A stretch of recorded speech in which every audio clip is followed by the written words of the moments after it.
Coastside was envisioned to bring a Gold Coast family closer to the action, positioned next to the surf as well as the city.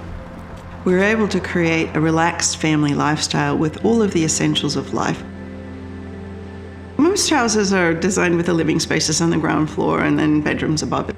But of course, with beach views and breezes to be captured, we really wanted the living spaces on the top. Therein lies the problem. We've got to get from the ground to the top level without anybody really knowing that they've got to climb a set of stairs. One of the inspirations for the journey was some of the mid-century modern houses. So my first solution was using landscape.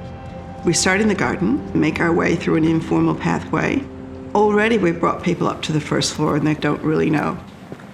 My Chicago architectural hero is Frank Lloyd Wright, and I was always most impressed seeing what he would do with space. He would squish it down and explode it out, and there was always this modulation.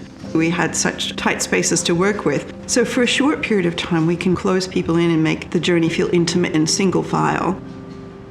And you turn the corner, it's wide again. That modulation of space was a lot of fun, but it kept the journey exciting as well. The brief described by the client was to make sure that nothing ever felt small, and particularly not narrow. At the same time, I was not allowed to go to any kind of town planning or relaxation application because we really needed this thing to be straightforward and by the rules. But staying within the rules of the Queensland Development Code meant that we had to abide by certain setbacks. At the same time, we wanted an outcome that was distinctive and different. So the creative process of the architect comes into play. With the top floor living, we've got this fantastic advantage of the raked ceilings, but we could also push down some of the spaces and really keep a very low ceiling. And that allowed us to then stack the roof terrace over.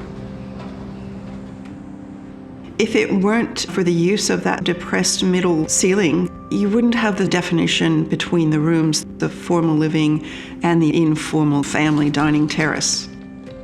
With the informal side, we created what we termed the super kitchen. One really long line of kitchen that was complemented with basically a dining table. What made the super kitchen possible was tucking it into the last little scarab of vertical space we could.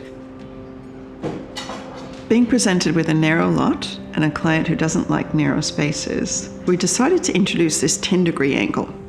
We were able to use that to make a narrow space seem wider, and the more we played around with it, the more fun we had. We just found all sorts of little quirky places that it was useful. I often think roof terraces get too big, they get a bit windswept, they never get much use. This one, it is just a lovely spot. One of the secrets is it's just nestled into the roof, so it really feels cozy. It doesn't feel too exposed. It's just enough, not too much.